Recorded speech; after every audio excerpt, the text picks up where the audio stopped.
Só para poder dar uma passada assim, geral do que da aula na sala. Obrigado.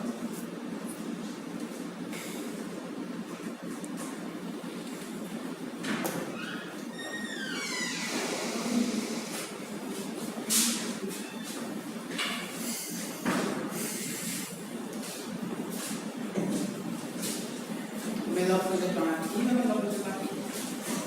Eu vou chamar daí para não ficar assim com o pescoço. Assim, né? E para algumas pessoas fica ruim, né? Que tá mais lá. Se tiver aqui, eu acho.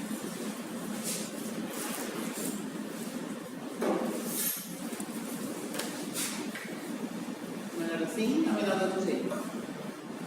Eu prefiro ali. Tanto faz? Para vocês que estão lá. Lá. Deixa eu colocar aqui com mais.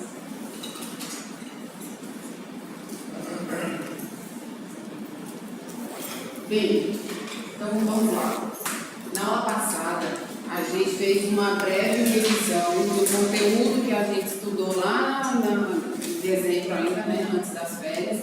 A definição de redes, como é que a gente classifica essas redes, né, quanto ao tamanho dela, ou quanto à escala, plano, LAN, MAN, WAN. A definição de redes, o conjunto de computadores que estão interligados entre si através de uma infraestrutura de comunicação. E o objetivo dessa interligação é, por exemplo, compartilhar recursos. Né? Essa é a definição clássica de redes e o motivo pelas quais as redes foram criadas. Depois, claro, com a evolução, a gente teve outras coisas além de compartilhar só recursos. Né? E aí, além disso, nós falamos um pouquinho sobre a camada física e um pouquinho sobre a camada de enlace, né? Aqueles itens que a gente tinha estudado, certo? Isso a gente revisou na aula passada. Aí, o motivo da aula é o quê? A subcamada de controle de acesso ao meio. Ela é uma pequena parte da camada de enlace. Ou seja, ela está relacionada especificamente à rede local. Né? Então, quando a gente está falando da camada de enlace, a gente tem dois cenários. Um cenário é o estabelecimento do enlace entre origem e destino, e aí a gente falou lá antes das férias ainda dois protocolos principais que são usados, o PPP e o HDLC. Né? Até hoje, o HDLC é o mais antigo e até hoje ele é utilizado no estabelecimento do enlace. E o outro cenário onde a camada de enlace se encontra é na rede local. Então, quando a gente está falando aqui de quadros, de padrão Ethernet, por exemplo, a gente está falando da rede local, né? A padronização e os protocolos que são usados na nossa LAN. E a função dessa camada é o quê? Controlar o acesso ao meio, como o nome está dizendo, subcamada de controle de acesso ao meio. Ou seja, quem é que vai usar o meio de comunicação? Que meio de comunicação? O barramento, o patrançado, a fibra ótica, o enlace. Quem é que usa? A gente sabe também que duas ou mais estações não podem usar o enlace ao mesmo tempo. Não podem usar o meio físico, o meio de comunicação ao mesmo tempo. Então, quem é que vai usar? Né? A função dessa subcamada aí é exatamente essa. Então, tem um conjunto de métodos, de algoritmos, de protocolos que verificam, que controlam qual é a estação que vai estar usando o canal. Né? Bom, esse controle de acesso aí, ou seja, usar o canal, você pode fazer a alocação, ou seja, quem é que vai usar? Você pode fazer de duas maneiras, a alocação estática e a alocação dinâmica. A alocação estática é feita como? É feita pela multiplexação por divisão de frequência, ou seja, resumidamente, você tem uma banda, 10 megabits por segundo, por exemplo, é a banda da sua rede. Você tem 10 estações conectadas nessa rede, então você divide a banda entre as 10. Então, por exemplo, 1 mega para cada estação. Ótimo, se a sua rede for pequena e se todo mundo, o tráfego que todo mundo gera é mais ou menos igual. Se você tem redes muito grandes, você vai ter uma banda bem pequenininha para cada uma das estações. E outra coisa, se uma estação transmite muito mais ou recebe muito mais do que outras, você vai ter bandas que vão estar ociosas. Umas vão estar sobrecarregadas e outras vão estar ociosas. Então a alocação estática, ela não é muito interessante quando você tem muitas estações na rede, né? Por conta disso. Aí o mais legal é você fazer a alocação dinâmica, ou seja, conforme você precisa utilizar a banda, você aloca o canal. E aí você aloca o canal todo, né, para você. Então, tem aí algumas premissas que a gente viu, né, que os protocolos, aí, os métodos que vêm na sequência em geral utilizam. Né? Então, você tem o modelo, né, esse primeiro aí, ele tem N estações independentes, sejam essas estações, computadores, telefones, televisões, enfim, você tem os nós que vão compor a sua rede, cada um gera quadros, cada um tem dados a serem transmitidos. E uma vez que esse quadro é gerado, ele vai fazer a transmissão. Né? O canal é único, ou seja, você tem só um canal para todo mundo usar. Né? A premissa de colisão, se dois quadros transmitem ao mesmo tempo, ou se duas estações vão transmitir ao mesmo tempo, esses quadros vão colidir, né? Eles vão entrar em conflito, e em determinado momento você só pode ter um quadro trafegando no meio, né? No enlace. A transmissão por quadro pode ser por tempo contínuo, ou seja, a estação transmite a qualquer momento, ou ela pode ser por tempo segmentado, ou slotted, que a gente chama. Então, o tempo de transmissão ele é dividido em pequenos espaços de tempo. E a estação só vai poder transmitir se for o espaço dela, se for o tempo dela, e também a transmissão só acontece no começo do tempo. Se ela está passando o tempo de slot dela e no começo ela não tem dados a transmitir ainda, ela só vai terminar de montar os seus quadros do meio para o final, por exemplo, ela vai ter que aguardar o próximo slot dela para poder fazer a transmissão, no começo do slot. E ainda a detecção de portadora. Então, as estações podem detectar a portadora ou não. Então, quando elas detectam, ou seja, elas ficam escutando o canal, elas vão conseguir verificar se o canal está ocupado ou não. Né? E aí, se elas conseguem detectar se ele está livre, então elas vão tentar transmitir nessa detecção dele livre, certo? Então, tem métodos que você tem a detecção e tem métodos que você não tem a detecção da portadora. Né? E aí a gente falou sobre alguns métodos, né? O Aloha tem a solução original. Nesse algoritmo, as estações que têm dados a transmitir, elas transmitem. Só depois é que elas vão saber se deu colisão ou não. Tenho dados para transmitir agora? Transmito. Não estou preocupado se o canal está ocupado, se não está. Né? O problema desse método é que ele gera muita colisão. Então, estudos dizem aí que 18% da utilização do canal é boa. Ou seja, de toda a banda, toda tentativa de se utilizar o canal, só 18% que é transmissão efetiva. Por conta dessa situação. Tem dados a transmitir, transmite. Tem dados, transmite. Não está interessado, não está preocupado em verificar se o canal está livre, se não está, certo? Aí o slot de Aloha é um melhoramento do Aloha original. Ou seja, ali no slot de Aloha você tem o tempo dividido em slots. E aí cada estação vai transmitir só nesse tempo dela. Né? Ou seja, vai tentar transmitir só no tempo dela. E aí isso dá uma melhorada aí, ó, de 18% para 37%, né, de utilização do canal. Tá? Além desses dois métodos, e eles não detectam o portador, eles não escutam o canal para saber se o canal está livre ou não, eles simplesmente têm dados a transmitir e transmitem. Né? As LANs, elas podem e elas devem detectar o que as outras estações estão fazendo. Então, como é que elas detectam isso? Escutando a portadora, detectando a portadora para saber se tem alguém transmitindo ou não. E aí entram os protocolos que a gente chama de CSMA, né, que são aqueles que detectam a portadora. E aí a gente tem o 1 persistente, o P persistente, o não persistente e o CSMA-CD. Então, a diferença entre eles, ou melhor, todos eles vão escutar o canal. Se o canal está livre, transmite.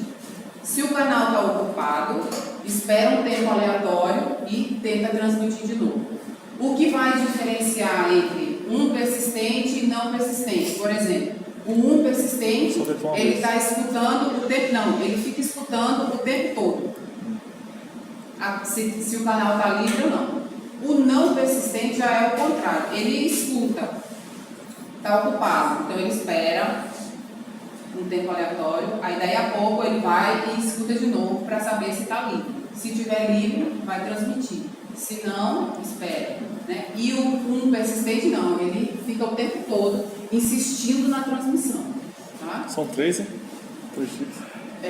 Certo. 1 persistente, não persistente e o P persistente, que é em relação às probabilidades, ou seja, a estação vai transmitir com probabilidade P, com probabilidade Q, né? E aí essas probabilidades são calculadas ao longo do algoritmo.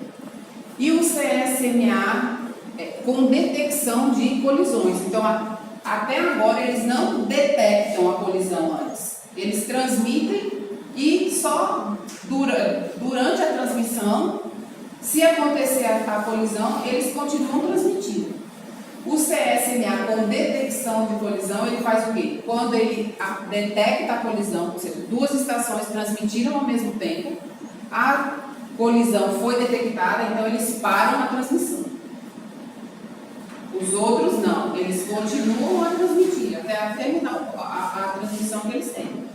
Aqui não, esse é mais eficiente. Ele, a partir do momento que detectou a colisão, ele já para e começa tudo de novo. Escuta o canal, verifica se está livre e assim vai. O de probabilidade do anterior, ele é um tempo? É um tempo ou o quê? É um tempo. Certo. Ele vai calculando em função do tempo. Certo. Ele pode estar transmitindo, pode não estar transmitindo, pode estar tendo colisão.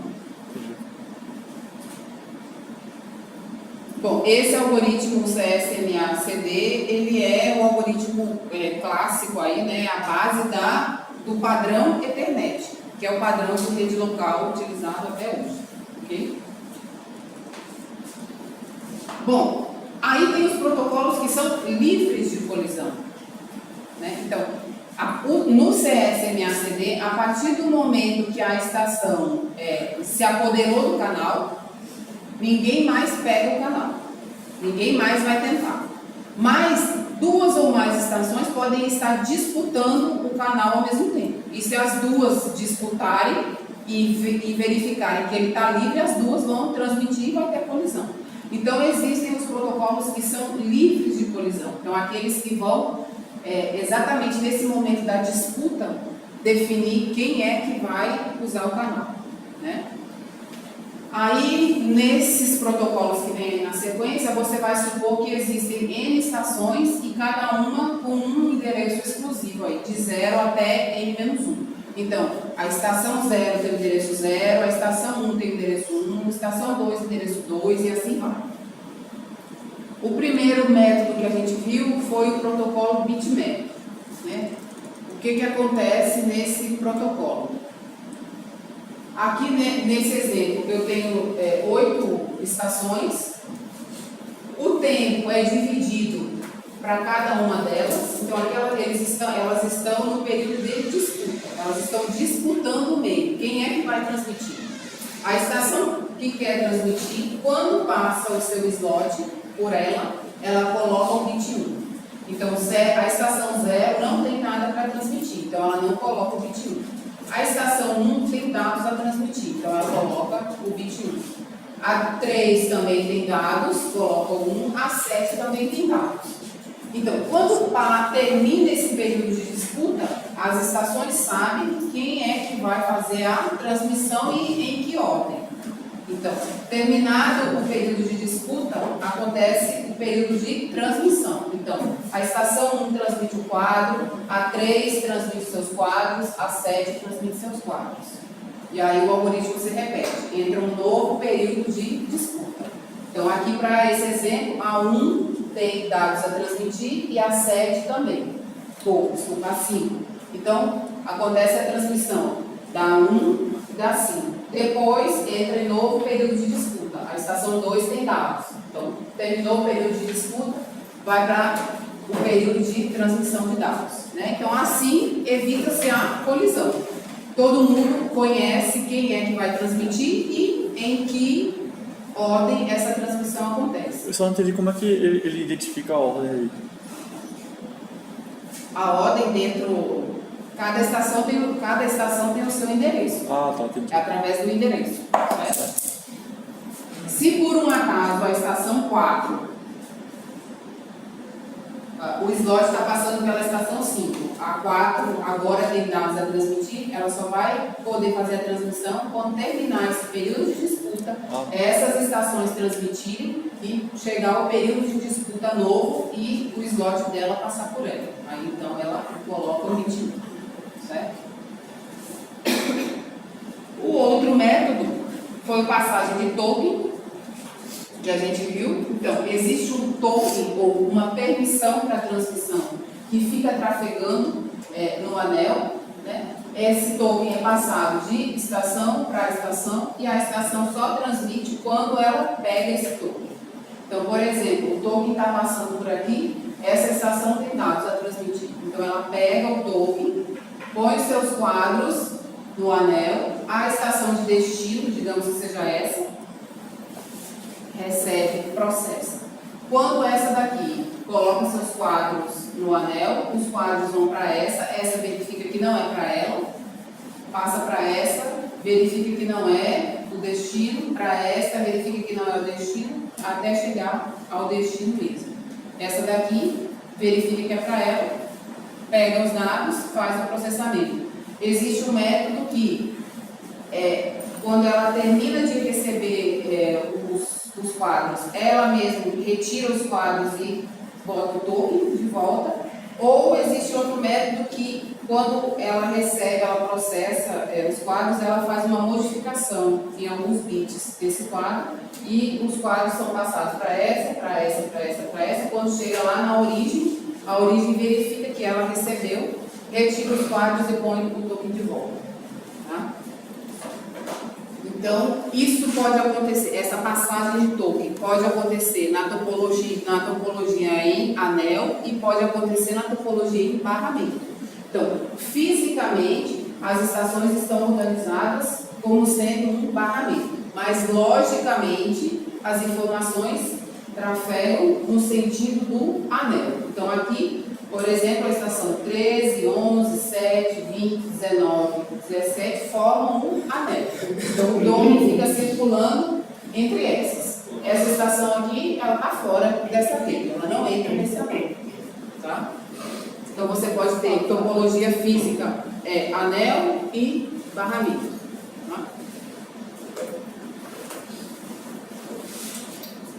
Outro método que a gente viu aí de protocolo livre de colisão é o chamado de contagem regressiva binária. Né? Então, os protocolos aí, bitmap, passagem de token, eles não se adaptam a redes com muitas estações. Né? Eles vão ficar muito lentos quando você tem redes muito grandes. Né? Por exemplo, a passagem de token. Digamos que a última estação do anel tem dados a transmitir, ela tem que esperar o token passar por todas as outras estações para até chegar nela. Né? Então, a transmissão se torna lenta. Então, esse método, ele é melhor por conta disso. O que acontece nele? Você tem que cada estação envia o seu endereço binário. Certo? Uma vez que esse endereço binário é enviado, os bits são passados por uma operação OR. Aqueles que ganham, ou seja, o 1 ganha sobre o 0, aqueles que ganham vão ficando na disputa. Os outros vão saindo. Né? E no final você vai ter só uma estação que vai ser a que vai fazer a transmissão. Então, nesse exemplo aqui, por exemplo, essas duas estações, quando acontece o OR entre 0, 0 e 1, essas aqui já caem fora. ficam só essas duas. Aí então o O vai para o bit seguinte. Aqui as duas continuam. Aí vai para o bit seguinte. Aqui 0 e 1, a última estação vence. Então essa daqui desiste também e a vencedora é essa. Então a última estação é que faz a transmissão. Terminou a transmissão dela, volta ao algoritmo e as estações que têm dados a transmitir de novo. Manda os seus endereços, passa bit a bit pela operação OR e a estação vencedora é quem vai fazer a transmissão. Tem como duas ficarem ou não, porque os endereços são diferentes. Tudo diferente do endereço, é? Os endereços são diferentes. Certo? E aí a gente tinha parado exatamente aqui. Né? Aí para hoje a gente tinha o quê? A gente ia falar sobre o padrão Ethernet. Né? Então, Ethernet é um padrão de rede local, padronizado pelo I3E 802.3. E aí você tem Ethernet que começou com 3 a 10 megabits por segundo, aí depois ela passou a 100 megabits por segundo, depois a 1 gigabit, 10 gigabit, tudo isso é Ethernet. Cada uma delas tem o seu número de padronização, certo? Então aqui, 802.3 até 10 megabits por segundo. Depois é 100 megabits, é 802.3, aí tem uma letrinha do lado, dependendo do padrão da taxa de transmissão de cada um, certo? Então, muitos projetos para redes locais metropolitanas foram padronizados com o nome I3E 802. Você tem 802.3, .4, .5, .11, .17, enfim, vários, certo? Alguns sobreviveram, outros não. Então, por exemplo, o 802.4, 5, que era topologia em anel, token ring, token bus, eles existiram lá na década de 80 e depois a internet engoliu esses padrões, né? Então ela ficou e eles morreram. Então, por isso que toda a parte de rede é dada nessa padronização aqui, 802.3, .4, 5, .11, etc. Bom, hoje a gente tem o quê? 802.3, que é a internet, né? 802.11, que são as redes sem fio.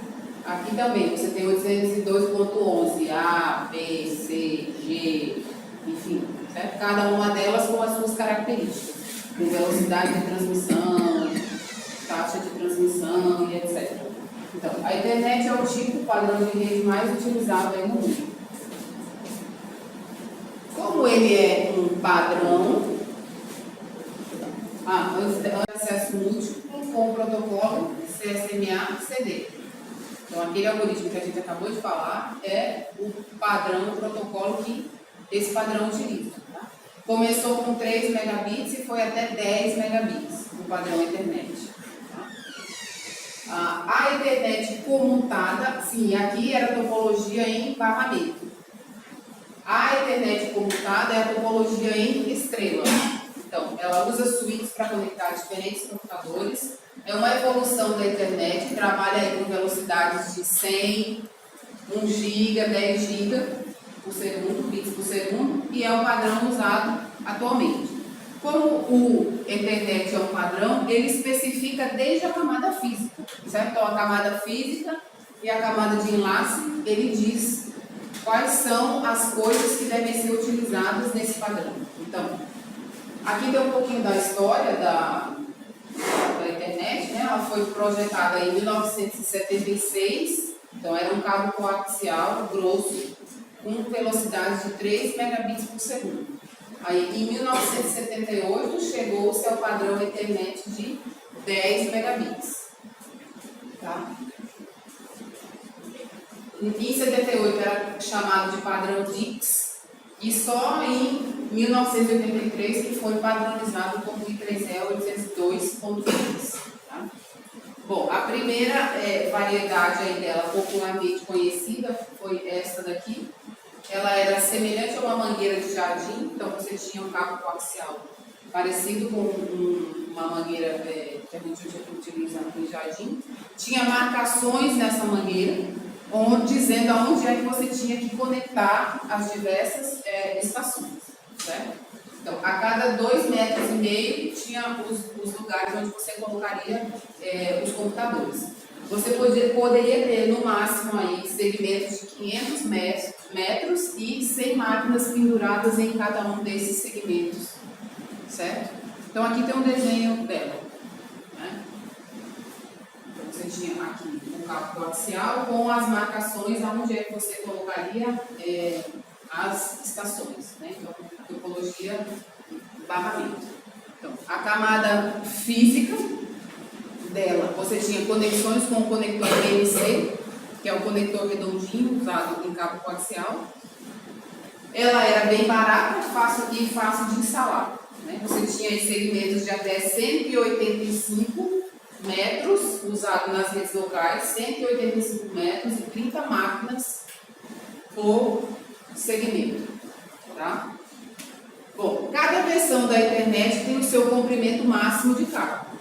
Então, aí, por exemplo, você tinha 185 metros coaxial. Aí, o par trançado, a gente tem 100 metros. Né? Então, depende da versão do padrão Ethernet e o que ele especifica em relação ao cabeamento que vai ser utilizado. Para permitir redes maiores, você pode colocar repetidores para fazer a conexão entre esses vários segmentos. Então, se um segmento pode ter 185 metros, com 30 estações conectadas, a minha rede de 185 metros não dá para montar minha rede. Então, eu coloco um repetidor ligando esse segmento de 185 metros, repetidor, outro segmento de 185 metros, outro repetidor, segmento de 185 metros e assim ia, né? Só que um detalhe, você não pode, ou melhor, poder você pode, mas nenhum caminho entre duas máquinas pode atravessar mais do que 4 repetidores. Então, da origem para o destino, não pode passar por mais do que 4. Certo? É uma limitação. Isso é perda de dados? Perda de dados, exato. E hoje, mesmo com o hub, é assim. Você só pode, entre origem e destino, você só pode ter no máximo 4. Tá? Bom, o repetidor é o quê? É um dispositivo da camada física que recebe, amplifica e transmite sinais nas duas direções. Pronto. A função do repetidor é essa, receber o sinal e passar para frente. Achava que só podia um repetidor. Achava que só podia um repetidor. Então, 4. A informação é enviada, é codificada usando a codificação Manchester, que a gente comentou sobre ela lá na camada física, quando a gente falou. Então, aqui estão as descrições. Você pode ter vários segmentos de cabo e você pode ter vários repetidores, mas 2 transceptores, ou seja, 2 máquinas, 2 estações, não podem estar distantes mais do que 2,5 km. Além disso, entre duas, ao longo do caminho, você não pode passar por mais de 4 repetidores. Aqui tem o protocolo da subcamada MAC, né? Ou seja, o formato do quadro Ethernet. Então, aqui tem 2 formatos. O primeiro é o chamado de DICS e o segundo é o 802.3. Tá? Então, aqui são os campos desses quadros. Preâmbulo, endereço de origem, destino, tipo, os dados efetivamente, preenchimento, checksum. Então, são os campos desse padrão Ethernet. Né? Preâmbulo, para dizer que vai começar o quadro. Endereço de origem é o endereço de quem está mandando. Endereço de destino é o endereço da estação de destino. Tipo, existem alguns tipos de quadro que você pode ter, se é quadro de dados, se é quadro de controle, se é confirmação, se é quadro de confirmação, certo? Os dados, efetivamente, esses dados eles têm um tamanho máximo, né, que eles podem estar colocados dentro do quadro. Se por um acaso os dados não preenchem todo o campo, você tem ainda aqui um campo de preenchimento que você precisa colocar para ficar com o tamanho mínimo do quadro. Né? E o último campo ali, campo de checksum, para fazer a verificação depois do destino de erro. Né? O B é uma evolução do primeiro? Preâmbulo é o quê? Preâmbulo é o início do quadro, vou dizer que é o início do quadro. E esses caracteres de cima é o quê? Isso aqui é o tamanho. O preâmbulo tem tamanho de 8 bytes. Endereço de destino 662, de 0 a 1500, de 0 a 48, 4. É o tamanho de cada um desses campos. Certo? Bom, então o protocolo da subcamada MAC, ele utiliza o CS-MACD. As estações escutam o meio e transmitem quando ele está desocupado. A estação fica monitorando o canal enquanto transmite. Então, ela está transmitindo e ela está monitorando o canal para saber se aconteceu colisão ou não. Se acontecer a colisão, ela para a transmissão, ou as estações param a transmissão e começam o protocolo de novo. Escuta o canal, verifica se está livre, etc. Se houver colisão, elas cancelam a transmissão e vão tentar retransmitir após um intervalo aleatório. Que intervalo aleatório é esse? É um tempo que elas vão escolher. Se por um acaso elas escolherem, e existem alguns tempos, né, que elas podem escolher, elas não podem escolher qualquer tempo, existem tempos pré-definidos. Se por um acaso elas colidirem, vão tentar fazer a retransmissão e escolhem o mesmo tempo, elas vão colidir novamente. Tá? Então, a ideia é que elas escolham tempos diferentes, exatamente para que não aconteça a colisão. Então, como determinar um intervalo aleatório quando acontece uma colisão? Depois que teve a colisão, o tempo é dividido em slots. O tempo de transmissão é dividido em slots. Esses slots têm um tamanho. Que tamanho? No padrão Ethernet, 51,2 microsegundos é o tamanho de um slot. Certo? Quando acontece a primeira colisão, cada estação vai esperar 0 ou 1 slot. Se elas escolherem esperar 0, elas vão colidir novamente. Se uma escolher 0 e a outra escolher 1, então a que escolheu 0 já transmite e a outra vai escutar o canal, e começa o algoritmo todo de novo para ela. Tá?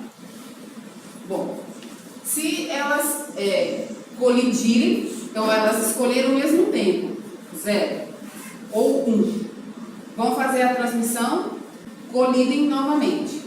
Então, elas estão agora na segunda colisão. Né? A primeira já foi, elas estão agora na segunda colisão. Depois da segunda colisão, cada uma seleciona ou 0, ou 1, ou 2, ou 3 tempos de slot. Se elas escolherem o mesmo número, 1, por exemplo, elas vão colidir novamente. Se elas escolherem valores diferentes, cada uma vai fazer a sua transmissão, certo? Se por um acaso elas escolherem o mesmo número, 1, por exemplo, elas vão colidir novamente. Então, se acontecer uma terceira colisão, e já é 25% de chance disso acontecer, a estação vai esperar entre 0 e 2 elevado a 3 menos 1 tempo de slots. Então, onde esse expoente aqui é o número da colisão, que está sendo agora. Né? Então, se é a terceira colisão, 2 elevado a 3. Então, ela vai escolher entre 0, ou 1, ou 2, ou 3, ou 4, ou 5, ou 6, ou 7 tempos de slot. Certo? Depois de I colisões, é escolhido um número aleatório entre 0 e 2 elevado a I, menos 1. Onde esse I é exatamente o número da ocorrência da colisão. É a segunda, é a terceira, é a quarta, é a quinta colisão. Certo? Esse I seria o mesmo valor do 3 ali? Isso. Pronto. Aqui é a terceira colisão. Então é 2 elevado a 3. Se fosse a quinta colisão, era 2 elevado a 5. Depois de 10 colisões, esse intervalo fica congelado entre 0 e 1023 slots. certo? 2 elevado a 10, né? Menos 1, 1023, certo? Então, após a 10ª colisão, esse intervalo se congela nesse valor. Depois de 16 colisões, o controlador desiste, ou seja, deu erro, a rede não está boa, enfim, não deu para transmitir. Então aí sim é que reporta-se o erro, dizendo que não foi possível fazer a transmissão, certo? Qualquer recuperação adicional cabe às camadas que estão acima, tá? Bom, esse algoritmo é chamado de back-off exponencial binário, certo? Então, esse tempo aleatório que eu sempre venho dizendo que as estações esperam, é exatamente calculado dessa maneira. E esse tempo, cada um desses slots é 51,2 microsegundos. Tudo bem até aqui? Bom, e aí a internet evoluiu para a utilização de tipos diferentes de cabos, que não só aquele barramento que a gente vinha falando, certo? Por quê? Porque quando acontece um erro, principalmente quando acontece um erro no barramento, é difícil você determinar aonde é que está o erro, né? Então, se você tem um segmento de 185 metros e as estações desse segmento está dando muita colisão ou não está funcionando, enfim, você não consegue determinar aonde é que está o problema do barramento. Você consegue determinar, por exemplo, se é um problema numa placa de rede de uma das máquinas, você consegue detectar. Agora, se for falha no cabeamento, é difícil. Então, você tem que trocar todo o cabeamento, fazer uma nova instalação, colocar novamente as máquinas na rede, né? Então fica complicado. Então, agora, cada estação tem um cabo dedicado, esticado até um hub. Então, você deixa o barramento com o coaxial e você entra na topologia física estrela. Então, você vai ter o nó central, que é um hub, ou um switch, e um cabo conectando cada uma das estações a esse equipamento central, certo? Então, o hub é um dispositivo também da camada física. Então, o repetidor é da camada física, o hub é da camada física. O que é que ele faz? Ele simplesmente conecta todos os fios eletricamente, como se eles fossem um único cabo. Certo? Então, ele não faz processamento algum no quadro, ele não olha para nenhum campo no quadro, ele simplesmente pega e repassa. Só que o repetidor, você tem só uma porta que está chegando e uma porta que está saindo. E o hub, você tem várias portas. Então, em alguns momentos, você vai verificar também, vai ler, que o hub é um repetidor multiporta. Tá? Porque a gente tem aí hubs de 8 portas, 16 portas, 24, 48. Mas o hub só pode um, né? Só pode um o quê? Porque no repetidor só pode em 4. Não, o hub você também só pode ter 4 ao longo da sua rede. Certo. Ao longo da origem e do destino, você só pode passar por 4 hubs. Então ele realmente é um repetidor também, né? É. Certo. Então, a internet comutada, ela utiliza o par trançado da telefonia, das companhias telefônicas, certo? Começou com aquele cabinho cinza, não sei se vocês já verificaram, que é utilizado na telefonia, certo? Aí, aconteceu uma redução no tamanho do cabo, antes era 185 metros, agora são 100 metros. A inclusão e a remoção de uma estação na rede é muito fácil. Você não troca o cabeamento da sua rede toda. Você tem uma estação que está dando problema, e o problema não é, por exemplo, na placa de rede da estação, você troca o cabo que está ligando essa estação ao hub. Né? Esse problema não é no hub também. Okay? A interrupção de um cabo pode ser facilmente detectada, a facilidade de manutenção, e os hubs aí tornaram-se extremamente populares e inclusive baratos. Né? Agora você também pode usar switch no lugar do hub. Né? Então, internamente você tem assim, um hub. Né? Todas as portas elas são conectadas num único canto. O switch não, o switch é chamado, o equipamento é chamado de switch ou chaveador, né, ou concentrador. Então, ele consegue detectar qual é a porta de destino. Então, o switch ele é um equipamento da camada 2, da camada de enlace. Ele olha para o quadro, ele olha para o campo de destino do quadro e sabe, internamente ele mantém uma tabela onde ele consegue identificar endereço de destino tal, encaminho para a porta tal. Tá? Ao contrário do hub. O hub não faz isso.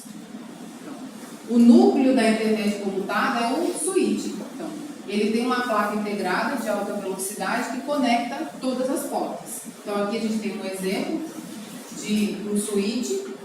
Esse switch está conectado a um computador. Ele pode conectar vários computadores, mas ele também pode conectar um hub. Ele também pode conectar um outro switch. Certo? Não necessariamente ele vai conectar só as máquinas, só as estações. Os switches só enviam quadros às portas para as quais esses quadros são destinados. Ou seja, ele vai olhar então para o endereço de destino e consultar a sua tabela e encaminhar para a porta correta. Então, se duas estações, se duas portas quiserem transmitir um quadro ao mesmo tempo, o que é que ele faz? Bom, em um hub, se for hub, todas as estações estão no mesmo domínio de colisão, ou seja, é como se todo mundo estivesse no mesmo paramento, todo mundo está compartilhando o mesmo meio. Então elas vão disputar através do CSMA-CD. Se você estiver usando topologia física, aquele do ou, né? Topologia física com hub. E o switch, cada porta tem seu próprio domínio de colisão. É como se cada porta do switch fosse uma rede separada. Então, uma rede não vai interferir na outra. Né? Se acontecer colisão na porta 1, por exemplo, essa colisão não é propagada para a porta 4 ou para qualquer uma das outras portas. Ao contrário do hub. O hub, sim. Assim como ele repete dados, ele repete colisão, ele repete ruído, certo? Em um cabo full duplex, as estações, as portas, elas podem transmitir e enviar ao mesmo tempo. Em um cabo half duplex, elas só transmitem ou só recebem. Então, elas vão competir também pelo CSMA-CD, mesmo que você esteja usando um switch. Tá? Bom, e aí existem várias versões do Ethernet, né? Que eu falei que o Ethernet era de 3 até 10 megabits por segundo. O Fast Ethernet é uma evolução da Ethernet de 10 megas. É chamado de 802.3U e a taxa de transmissão aí são 100 megabits por segundo, certo? Aí também, esse padrão diz quais são os cabeamentos que podem ser utilizados, qual é o tamanho máximo do segmento, certo? A gente não vai fazer essa decoreba, não. Porque a gente tem que saber, Fast Ethernet 100 megabits por segundo. Agora, que cabo que é usado? Para trançado, fibra ótica. Agora a gente não vai decorar que esse padrão aqui utiliza o trançado, o tamanho máximo é esse. E, enfim, características desse padrão, ok? Simplesmente que Fast Ethernet 100 megabits por segundo, o tamanho máximo do segmento do cabo são 100 metros, eu posso usar para trançado, posso usar fibra ótica, tá? Depois do Fast Ethernet, a gente teve o Gigabit, a gente tem o Gigabit Ethernet, né? Ou seja, você tem o 802.3AB. Então, você tem 1000 megabits por segundo. Você pode usar esse padrão conectando dois computadores, por exemplo. Você pode usar conectando computadores a um switch. Você pode usar conectando dois switches, dois hubs. Você pode usar esse padrão. Cada ligação são 1000? Cada ligação são 1000 megabits? É isso que eu vou falar agora. Se esse equipamento trabalha com 1 GB.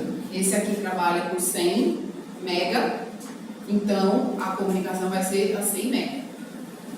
Se esse aqui suporta 100 mega, esse aqui suporta 100, então eles vão se comunicar a 100. Se esse aqui é a 10, então eles vão se comunicar a 10. Então vai depender da velocidade de cada um dos equipamentos. Né? Então você tem placas de rede, por exemplo, que trabalham a 10/100 megabits, que trabalham a 100/1 gigabit. Então vai depender dos elementos que você tem dentro da sua rede. Tá? Mas o máximo dele é 1 GB. Aqui também tem alguns exemplos de padronização. O cabo que é utilizado pode ser patrançado sem blindagem, com blindagem, fibra ótica. São tipos de cabos que são usados no Gigabit Ethernet. Certo?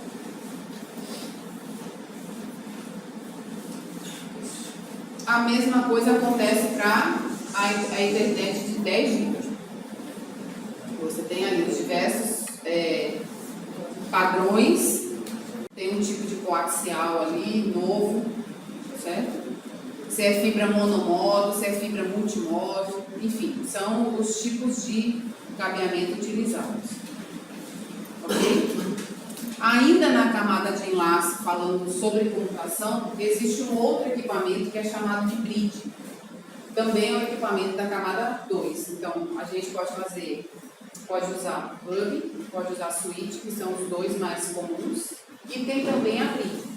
A bridge, ela surgiu com o objetivo de conectar LANs diferentes, com protocolos diferentes. Por exemplo, eu tenho uma LAN barramento ou uma LAN estrela, com o padrão Ethernet, e eu tenho uma outra LAN, anel, com o protocolo Token Ring. Então eu preciso conectar as duas. O formato de quadro dos padrões é diferente. Então eu utilizo uma bridge para fazer essa conexão entre as duas redes. Tá? Além disso, aumentar a distância física total que pode ser coberta para a LAN e dividir a rede a fim de acomodar a carga. Então, você também pode fazer a acomodação de carga de tráfego utilizando bridges. Isso foi o objetivo pelo qual ela foi criada, mas os switches praticamente também engoliram as bridges, certo? Tanto é que os switches fazem essa divisão de balanceamento de carga. Então aqui a gente tem o exemplo, né, de duas LANs conectadas por uma bridge de 2 portas. E as bridges, elas têm poucas portas. Os switches, eles têm até 48 portas, 24 portas. As bridges não, elas têm poucas. Então aqui eu tenho essa bridge, onde na porta 1 dela eu estou conectada a essas estações, A, B e C. E aqui nessa outra, na porta 2, eu tenho essas outras estações. Então ela está conectando 2 bridges.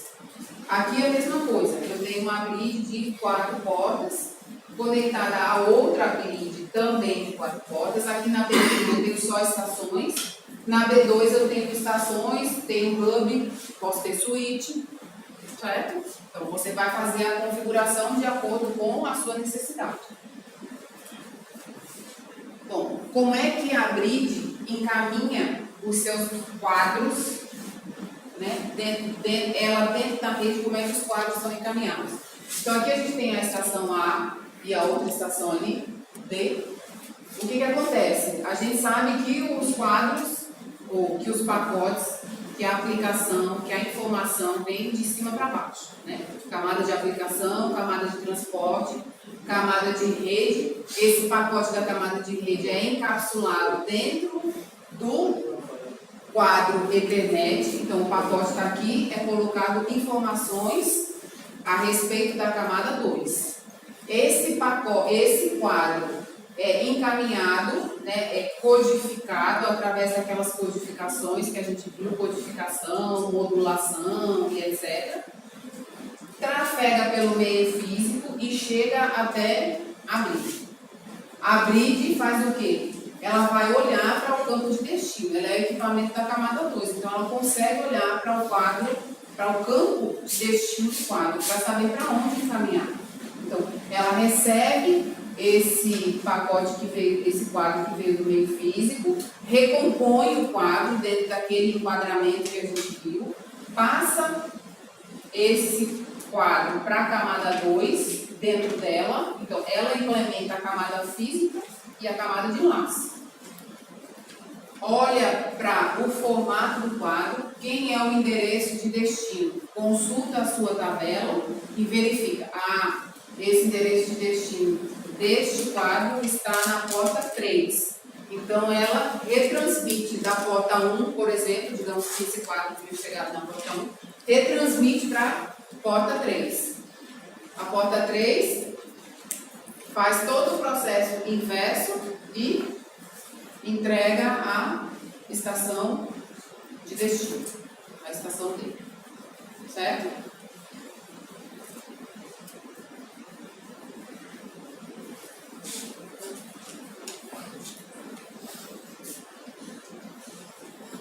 Bom, esse procedimento de encaminhar o quadro depende da porta em que ele chega, né? A porta de origem depende dessa origem e depende do endereço de destino que veio no quadro.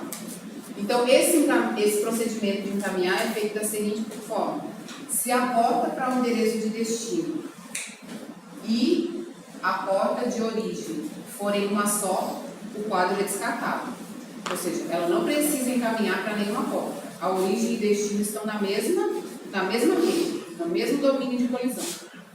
Certo? Se a porta para o endereço de destino e a porta de origem forem diferentes, então o quadro vai ser encaminhado para a porta de destino. Ou seja, ela vai consultar a sua tabela e vai encaminhar para a porta de destino. Se a porta de origem for desconhecida, ou se a porta de destino for desconhecida, ou seja, ela não conhece ainda para onde é que ela vai enviar, ela então retransmite para todo mundo, menos para onde veio. Então ela não conhece aquele endereço ainda, ela não sabe aonde é que está o destino. Então ela encaminha para todas as suas portas. Aí ela aprende aonde é que está o destino, então ela guarda a informação na sua tabela. Certo? Tabela de quê? De endereços? Aqui a gente tem um resumo aí sobre os diversos equipamentos e as suas camadas, né? Então, repetidor e hub, camada física. Bridge, switch, camada 2, enlace. Aqui a gente vai falar ainda. Os roteadores estão na camada 3. Camadas de transporte e camada de aplicação, eles não são equipamentos, são softwares, né? Mas eles recebem o nome de gateway de transporte, gateway de aplicação, certo? Os equipamentos físicos são aqui, repetidor hub, grid switch e roteador, tá? E aqui nessa letra B tem só um esquema, vou chamar assim, do que é quadro, do que é pacote, né, com os seus cabeçalhos e CRCs. Então, o que você recebe da camada de rede é o pacote. Então, você recebe o quê? O cabeçalho do pacote, a gente vai ver depois. Qual é o protocolo da onde veio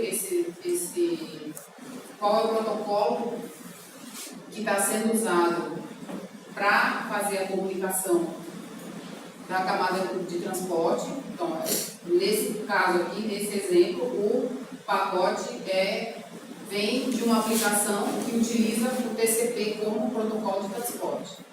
Aí você tem os dados, né, ou seja, os dados que o usuário está querendo enviar. Quando isso daqui está em cinza, entra na camada 2, ela faz o quê? Ela põe um cabeçalho do quadro e coloca um CRC para esse quadro. Então, isso aqui é a camada 2. Isto aqui é o que é transmitido pela camada física. Quando chega lá no destino, entra na camada física, passa para a camada 2. A camada 2 retira esse cabeçalho do quadro e esse CRC, se estiver correto, repassa para a camada 3. A camada 3 retira o que é dela e vai passando para cima até chegar na aplicação né, que fez a consulta, por exemplo, certo? Para finalizar, um outro conceito que a gente tem aqui na camada 2 é o conceito de LAN virtual. Certo? O que é uma LAN virtual? Fisicamente, está tudo numa rede só, mas você pode separar determinadas porções da sua rede, determinadas máquinas, e formar uma determinada rede, formar uma segunda rede, uma terceira rede, certo? Então, aqui nesse exemplo, a gente tem essas diversas máquinas conectadas, essas aqui de baixo estão conectadas a um hub, as de cima também estão conectadas em um outro hub, e esses hubs estão conectados a um switch, formando aí uma rede. Poderia não ter o switch, só ter um hub só? Poderia. Certo. Mas o que está acontecendo aí? Se você tivesse um hub, era como se fosse uma única rede. Certo? Entendi. Era como se fosse um barramento único e todo mundo pendurado nesse barramento. O switch é como se ele desse a permissão de cada hub ter sua própria rede, né? Isso. O que acontece nessa rede, essa rede de cima não enxerga. Entendi. Por quê? Esta porta aqui do switch é um domínio de colisão. Então isso aqui fica separado. Só vai acontecer de ter a visão de uma para outra se a origem for aqui e o destino for aqui. Ou se a origem for aqui e o destino for aqui. Então o hub é uma rede singular e o switch é um controlador de redes, né? Pode ser. Pode Certo. ser. Por que eu faço eu uso LAN virtual? Primeiro, porque é importante saber quem é que está conectado em cada LAN. Então, eu posso, por exemplo, fazer uma rede acadêmica e uma rede administrativa, por exemplo. Computadores que alunos usam, computadores que os administrativos usam, computadores que os professores usam, computadores que a direção usa. Então, eu posso fazer essa divisão. Né? Eu posso distribuir carga, ou seja, digamos que a rede, sei lá, alguém está fazendo um experimento e está sobrecarregando a rede. Então, eu posso isolar, por exemplo, algumas máquinas que estão penduradas nessa rede que está ficando sobrecarregada para deixar mais banda para esse experimento que está acontecendo. E se cair a rede de lá, não cai a outra não, né? Não. Certo. Tráfego de broadcast também, ou seja, eu posso escolher para quem é que eu vou mandar determinada informação via broadcast. Eu não preciso enviar para todo mundo. Se eu tiver uma única rede, esse broadcast vai ser enviado para todos. Bom, aí aqui a gente tem uma configuração usando essa LAN virtual. Então, aquele primeiro exemplo, aquele primeiro slide, é uma situação onde você pode fazer essa configuração fisicamente. Então, você pode organizar fisicamente a sua rede assim. Você está com duas redes separadas, certo? Agora, existe também o que a gente chama de VLAN via software.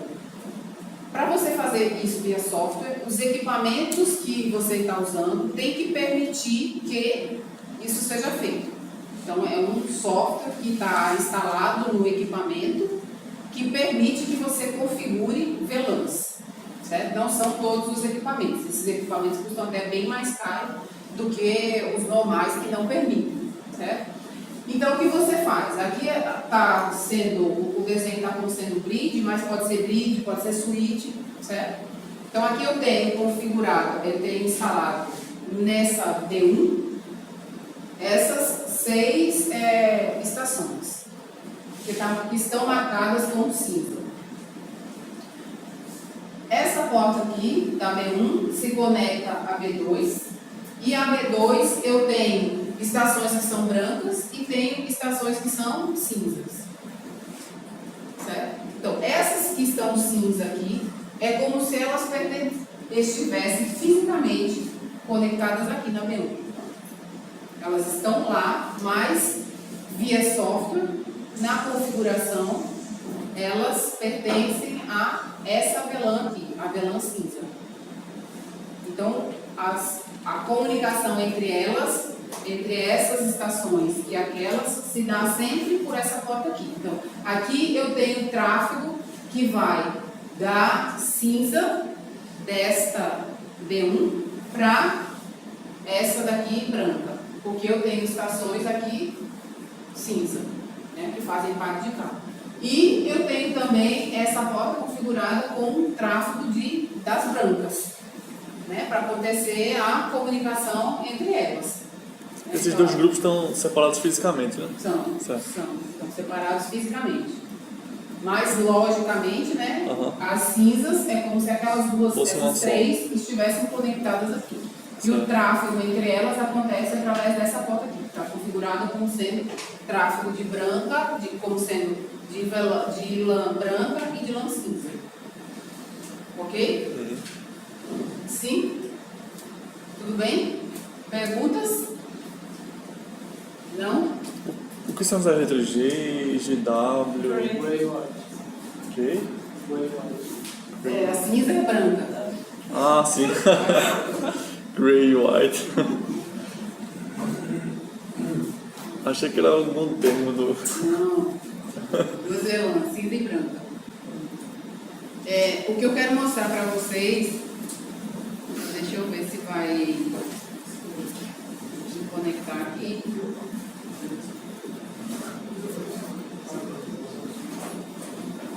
Bem, a rede não está funcionando, mas vamos lá. Eu comentei com vocês que a gente vai usar um software chamado de Wireshark, né? Wireshark é o quê? Ele é um software chamado de sniffer, né? O sniffer é o quê? É um software que fica na sua máquina ou em qualquer outra máquina e ele fica capturando pacotes da rede, certo?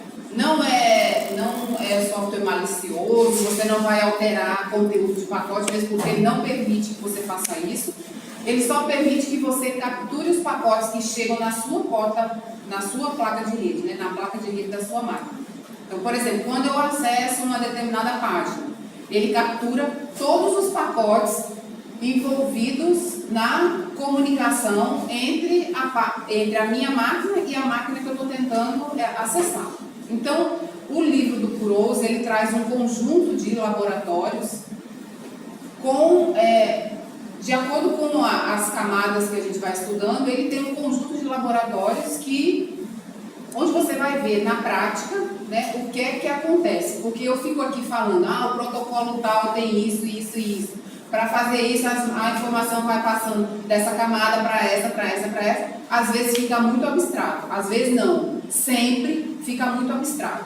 Quando você executa o Wireshark e roda segue um desses laboratórios, você começa a perceber como é que as coisas realmente acontecem, né? Então você vai capturar os pacotes lá no laboratório, vai dizer, você tem que acessar o site tal, aí você seleciona um pacote tal, e aí ele faz um conjunto de perguntas a respeito daquela captura que você fez, né? Isso é uma captura simples.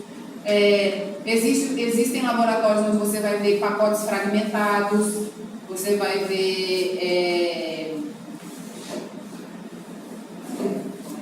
fragmentação e esqueci. Daqui a pouco chega o tempo. Então, essa é a cara do Wireshark, certo? Quando você vai fazer a captura, ele vai perguntar para você qual é a placa de rede que você vai escolher para fazer a captura. Se você tiver, por exemplo, uma rede no seu computador, você tiver rede sem fio e tiver rede cabeada, ele vai perguntar de qual que você quer capturar, né? E você escolhe a placa de rede, a interface de rede para fazer a captura. E aí ele vai capturando, você vai acessando as coisas e ele fica monitorando o que você está fazendo, né? Ele vai capturando os pacotes, certo? Eu gostaria de fazer a captura aqui, mas a internet não está funcionando não. Mas eu fiz uma captura lá em casa, certo? Já prevendo que isso ia acontecer. Então eu vou abrir essa captura. Inclusive ele permite que você salve a captura que você fez, né? Tem aqui, ó, Save As.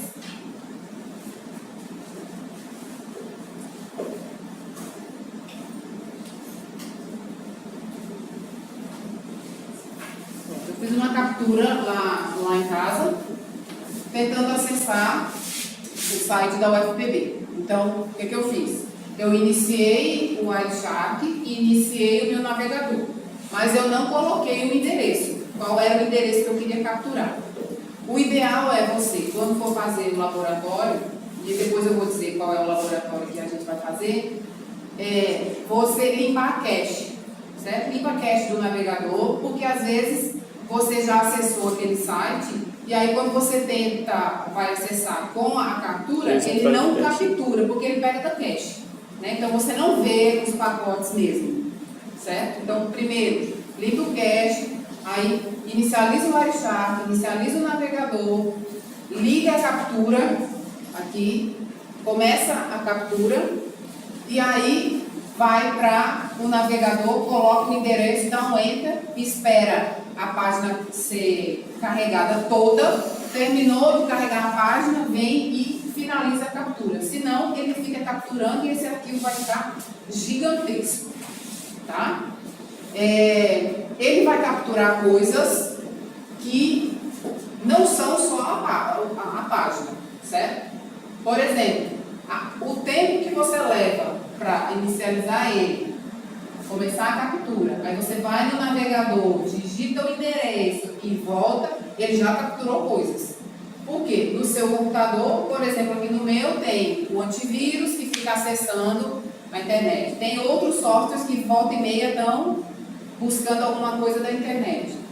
Então ele fica capturando. Ele mostra, certo? Tipo, de onde veio? Pronto, mostra. Aí aqui eu tenho um conjunto de coisas que foram capturadas. Então, o que eu quero mostrar para você é aqui o número do pacote que ele capturou, 1, 2, 3, 4, etc.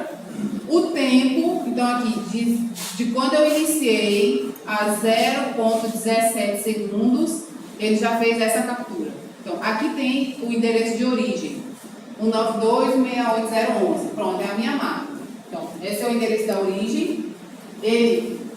Quem é o destino? 52.53.91.192. O que ele fez? Está aqui. Protocolo TCP e o que aconteceu. Certo? E assim ele fica capturando. Mas a minha captura foi o quê? Foi eu acessar a página da universidade, né? ufpb.br. Quando eu acesso uma página, eu sei que eu estou usando o protocolo HTTP. Então aqui nesse filtro, eu vou colocar HTTP para me mostrar só os pacotes HTTP.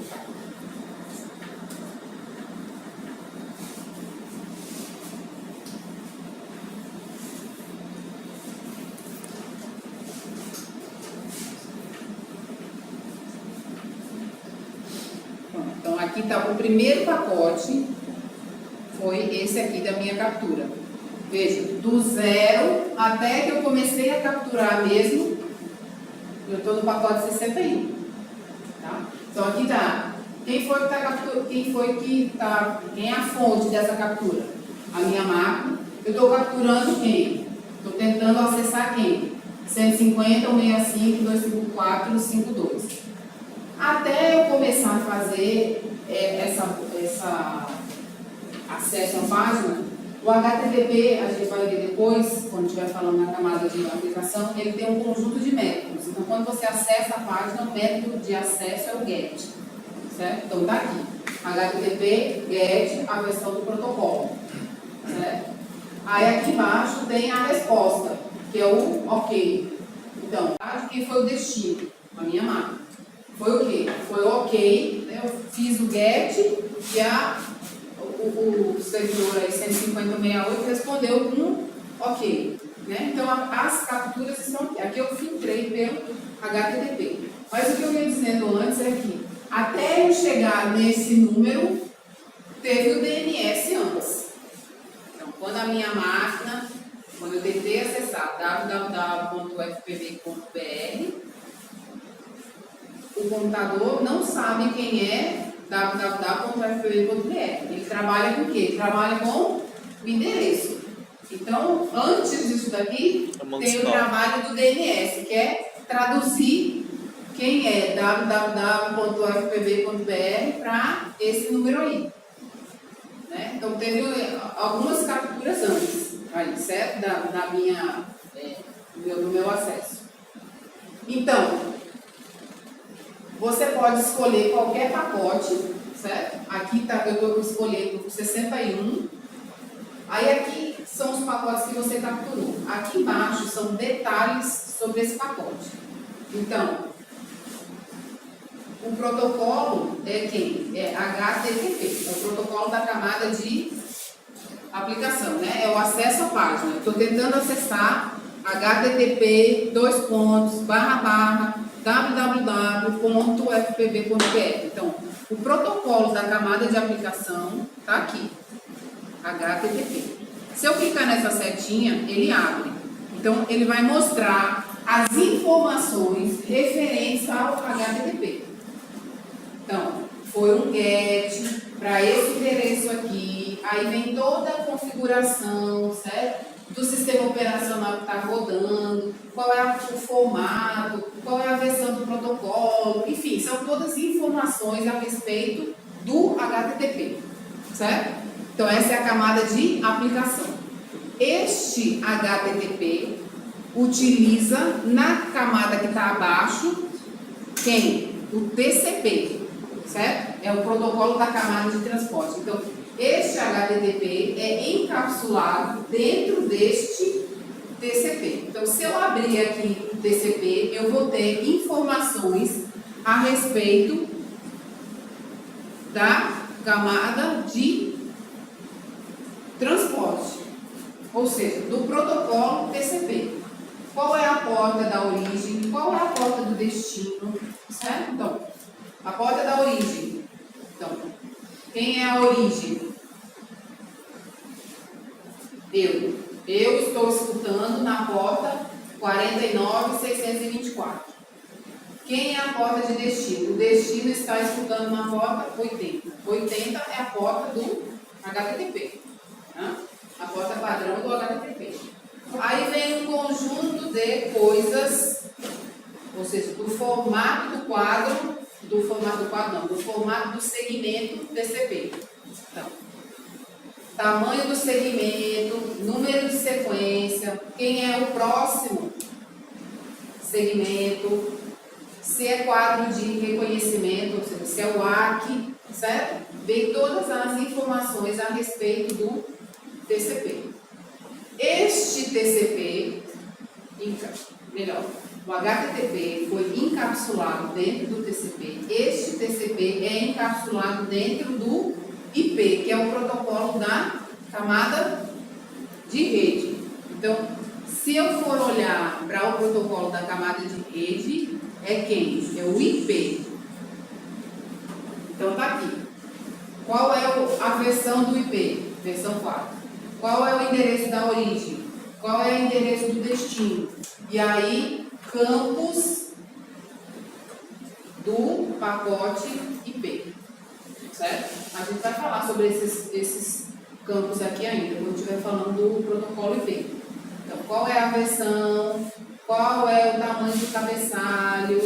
Qual é o tamanho total do pacote? Qual é o número de identificação? Flags, pacote não fragmentado, se tem mais fragmentos, tempo de vida do pacote, qual é o protocolo da camada de transporte, TCP, o checksum do cabeçalho, o checksum, o status dele, aí a fonte, enfim, são todos os campos do pacote IP, certo? E tudo isso é para eu chegar aqui em cima. Este IP está encapsulado dentro do Ethernet. Lembra que eu disse que os quadros, as informações vão sendo encapsuladas de cima para baixo. Então, a aplicação encapsulado dentro do TCP, transporte, que é encapsulado dentro do IP, rede, que é encapsulado dentro do Ethernet, que é a camada 2, é a rede local, é a camada de massa, certo? Então, aqui dentro deste Ethernet tem o endereço da origem, o endereço de destino, o tipo. Veja, endereço de origem e endereço de destino não é o endereço IP. Porque endereço IP é o endereço da camada 3. Então, aqui no protocolo IP você tem aqui, ó, origem e destino, endereço IP. Aqui na camada 2, o endereçamento não é IP, o endereçamento é o MAC, né? Então, tá aqui, endereço MAC do destino, endereço MAC da fonte. Tá? Aí, tipo, ou seja, este quadro aí, Ethernet, ele está encapsulando um pacote IP, que é IPv4. Né? É por isso que tem esse tipo aqui, V4. Certo? E aqui você pode abrir ainda essa fonte, esse destino.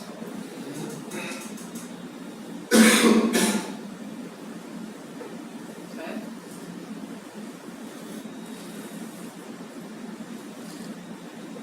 Ele captura post também? Ou só get? Get, post.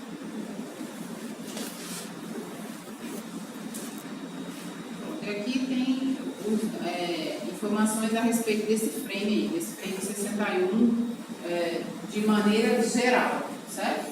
Ali, antes a gente tinha protocolo por protocolo, aqui tinha informações gerais.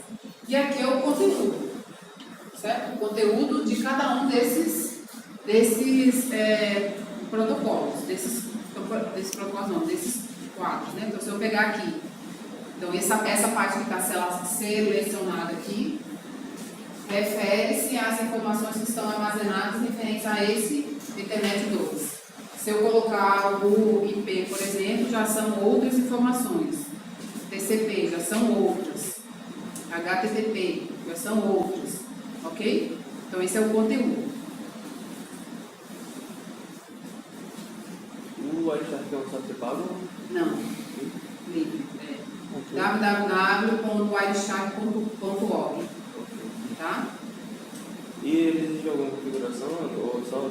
Não, só baixar e instalar. Ele vai perguntar se você quer que instale uma biblioteca, dependendo se é Linux ou se for Windows, mas é uma biblioteca que é, por exemplo, no Windows é o WinCap.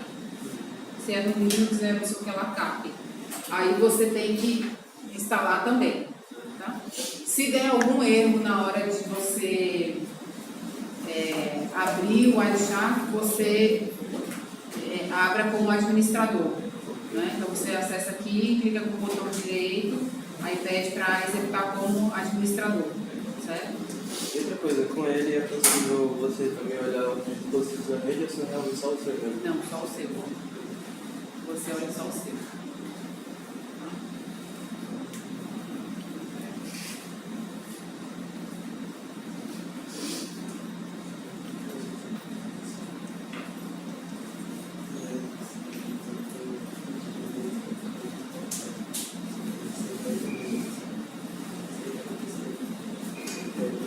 Eu vou colocar no SIGA esse laboratório aqui, o WireShark, iniciando, para vocês treinarem, assim, para vocês instalarem, lerem o material.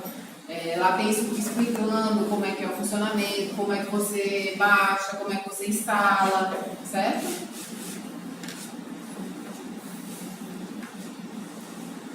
Esse é o guia oficial do WireShark? Não, o oficial não, é o que está no livro, o guia do livro, certo? É o primeiro laboratório, assim, para você se familiarizar com o WireShark, certo? Então, aí tem explicando o que é o sniffer, quais são os módulos dele, certo? Aí, como é que você obtém, né, o WireShark.org, depende se você você vai instalar no Linux, no Windows, enfim. Então aqui mostra como é que você faz a captura, tudo isso que eu falei para vocês está escrito aí. Certo? As barras de menu, ferramentas, tal. Então, inicia o seu navegador web, inicia o iShark para começar a captura, seleciona o menu, a interface de rede que você vai usar. Aqui você provavelmente não vai ter uma telinha como essa, porque a versão do iShark que está disponível agora já não é mais essa daí, claro, né? Mas o fundamento é o mesmo. Então ele até diz que quando você começa a captura, ou melhor, quando você liga o iShark, ele não está capturando nada. Mas na verdade não é mais assim. Porque em função dos softwares que você tiver instalado no seu computador, ele fica capturando. Os softwares estão acessando a internet e ele está capturando. Aí ele faz uma captura, ele pede para você acessar o site do livro. Quando terminar de carregar a página, você finaliza a captura. Aí ele filtra aqui pelo HTTP, como eu fiz ali na minha. Certo? Aí, pronto. Feito isso, ele faz uma explicação sobre essas mensagens aí e pergunta, no final, tem uma partezinha, o que deve ser entregue, né? Então, parabéns, você completou o seu primeiro laboratório. Aí ele põe sempre no final, o que deve ser entregue. Então, o objetivo desse laboratório é você responder algumas questões aí. Então, aí estão as questões que ele pergunta. Liste os diferentes protocolos que aparecem na coluna protocolo na janela de listagem dos pacotes. Então, lá naquela listagem dos pacotes, a gente filtrou pelo HTTP, mas existe aí uns tantos outros protocolos. Então, é para você listar os que você achou na sua captura. Né? Aqui, ó, tem o DNS, tem o TCP, HTTP. Esse tempo é em relação a desde que iniciou ou em relação ao anterior? Da pergunta? Que inicial. O tempo. Ele em relação a quando você iniciou, esse tempo é a 4 segundos, desde que iniciou 6 segundos, ou em relação ao anterior?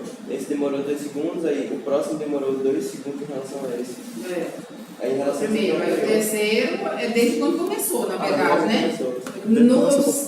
Você começou a captura, então 0. Aí passou 1 segundo, você capturou isso. Passou 5 segundos, você capturou isso. Passou 10 segundos, você capturou não sei o quê. E assim vai, né? Então aí ele pergunta aqui, ó, quanto tempo passou de quando a mensagem GET foi enviada e até que você recebeu a resposta, o OK. Aí você vai ver que tem vários GETs, né? Quando você faz o acesso a uma página, por exemplo, a da universidade, tem o texto, tem um monte de figura. Então, dependendo de como as coisas estão configuradas, você vai fazer um GET para cada figura, por exemplo. Um GET para o texto, um GET para as figuras.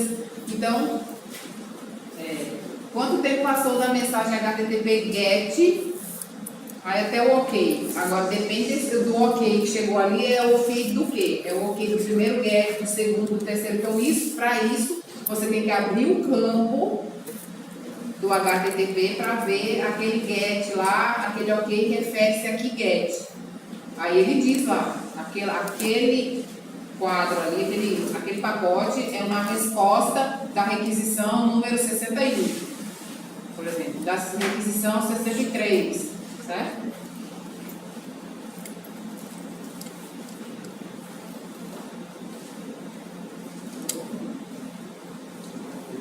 Mas vocês não vão entregar nada disso daqui, certo? Aí está dizendo que deve ser entregue, mas não é para entregar não. É só para vocês se familiarizarem com a captura e como é que você acha as informações dentro.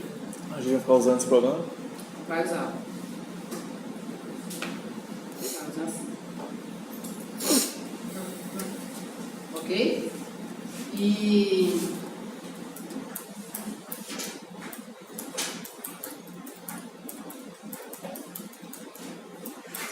o que mais?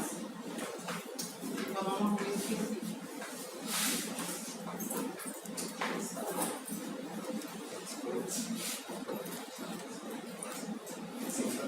Bom, não lembro. Alguma coisa da próxima aula? Hã? Alguma coisa da próxima aula? Não lembro. Já tem data para ser gravado. Para a segunda prova, não, ainda não. A semana que vem eu trago, certo? Minha meta até domingo é acertar os calendários das disciplinas e os planos de Só para aula. saber se esse é antes do carnaval. Não, vai não. Amém. Tem condições. Aula passada eu distribuí as provas, né, para vocês olharem, todos que devolveram. Sim? Ok. Quem não veio eu não trouxe hoje. Eu prometo trazer na próxima, certo? Na segunda eu trago. Então, coloca na planilha. Vou colocar no Cida, né? Veja, eu gostaria muito que a gente tivesse um laboratório, certo? Para a gente fazer isso junto, ou pelo menos começar a fazer junto, e quando não dá tempo de terminar o laboratório, vocês terminarem em casa. Mas infelizmente não tem laboratório livre nesse horário e nem laboratório que caiba a turma. Né? Talvez aquele último lá, aquele que caiba mais não está livre. Certo? Eu vou tentar ver aí se a gente consegue. Senão isso aqui vai ter que ficar sendo atividade extra. Tá? Ou se vocês, não sei se vocês trazem um computador para a sala, para a aula, né? Eu poderia tentar ver se dá para fazer, mas aí fica muito complicado, porque nem todo mundo está e aí complica. Não tem como ficar obrigatório. Não tem como ficar obrigatório. Certo?